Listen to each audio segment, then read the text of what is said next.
they have these like secret relationships. Sometimes they're secret, sometimes they're not. I don't know if you saw what happened with Jason Derulo. His wife just eventually left him, but they had a very clear understanding that he was going to be with other women. No. And then eventually she got to the point where she's like, I can't do this anymore.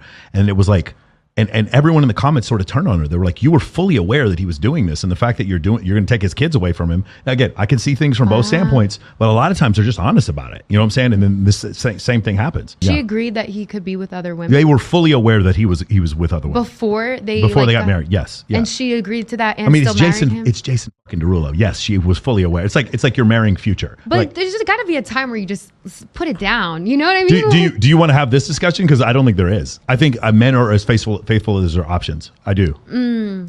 I can see that. I guess it just depends. I mean, yeah, I don't know. Because whatever your standards are, your standards, and no one should lie to you. Right. No one should lie to you. Right. Some men are just not going to be monogamous. And in that situation, if they're open about it and honest about it, there's some women are like, I'm fine with this, and some women are not. Yeah. No one complained when Derek Jeter, you obviously know who Jeter is, was sleeping with Jessica Biel, Jessica Alba, and Mariah Carey. No one complained because he wasn't married. And no one cared. And because Derek Jeter was Derek Jeter, no one gave a shit. No one thought, I can't believe you did that. Yeah. Why don't you settle down with one of them? When are you going to get tired of fucking these supermodels, Derek Jeter? That's the issue, though, because how come guys can do that, but then when a girl does it, she's out? Welcome to the Michael Sartain podcast. Okay, period.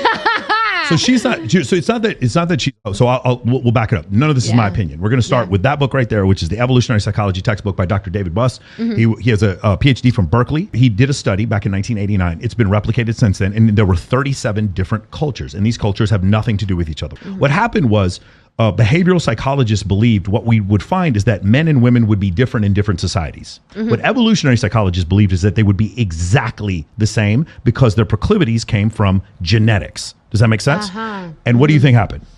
Oh, it's kind of a trick question because the book's right behind you. I know, but wait, so you're telling me that they still were, so they're telling me that they were still not faithful, even? No, it's not faithful. A man's choice to be faithful has to do with honesty. Yeah. Okay? There's proclivity and there's behavior. Yeah. A man wanting to sleep with multiple women doesn't mean he does. Right. Does it make sense? Right. Because it's all about what you actually do, right? For sure. And then another man who may actually want a committed relationship just has so many options with other women that he just doesn't get into one. That would be like the Leonardo DiCaprio or the George Clooney with multiple women. Again, nobody complained when Clooney was with multiple women. They complain when the guy down the street cheats on his wife. That's horrible. But when Clooney, Hugh Hefner, Bilzerian, or Derek Jeter does it, no one cares. Yeah. When Tiger Woods cheats on his wife, he's a liar. Now we care again. Does that make sense? Right. That's the difference. There's cheating and lying. Those are two different things. Yeah. Okay? Yeah. Okay. Or there's being non-faithful in lying. Cheating would be lying, right? Right. Okay. So in the studies, 37 culture study, if we go through all 37 cultures, in all 37 cultures, men were more interested in casual sex than women.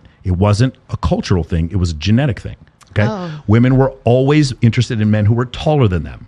In all 37 cultures, men preferred a hip to waist ratio of 0.72. Women preferred a shoulder to waist ratio in men of 1.65 to 1. Interesting. In all these cultures, yes. In all of these cultures, in every single one of them, when women were asked, do you care about how many women a man has slept with, very, very little attribution was given to that. And they said, do you think it's strange if a man is in his mid-20s and is a virgin? And all of them said, yes, that is strange. When the contrapositive was asked, when they asked the opposite to the men, do you care about how many men a woman has slept with? All of them said yes, in all 37 cultures.